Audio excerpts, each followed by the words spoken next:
In an interview between Robert Kennedy Jr. and Tucker Carlson, Kennedy goes off on Mitch McConnell and the Ukraine war in a way you won't believe.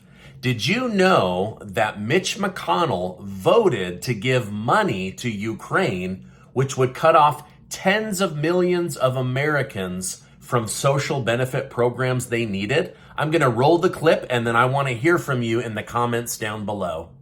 When Mitch McConnell was asked, how can we do this? You know, when our country, when you're cutting food stamps and cutting Medicare, cutting food stamps to 30 million Americans, cutting Medicare to 15 million Americans, but not going to have any health insurance. How can we spend 113 billion over there? If we had that 113 billion here, we wouldn't have had to cut one food stamp payment. And he said, well, don't worry, the money's not staying in Ukraine. It's all coming back to military contractors in the United States. Well, so that's interesting, because then you look at, you know, who owns those military contractors, and you see who gets on CNN to bump up the Ukraine war.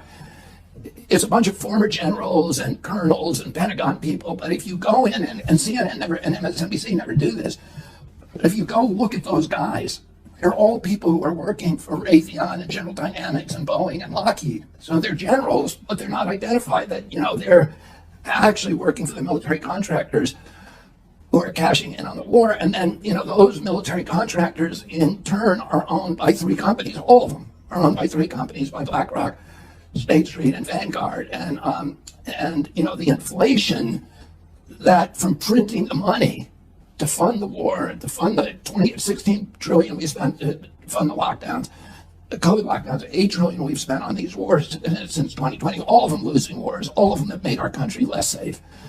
If this isn't a money funneling scheme using Ukraine, then I don't know what is. They literally admitted out loud, we're giving money through Ukraine to our corporate donors to keep us in power so that we can make policies for you. And here's the first policy. 30 million of you, you get less food. 15 million of you, you get more expensive health insurance. Why? So we can help Ukraine. This is absolute insanity, and I had to bring this to your attention. All of them that made our country less safe.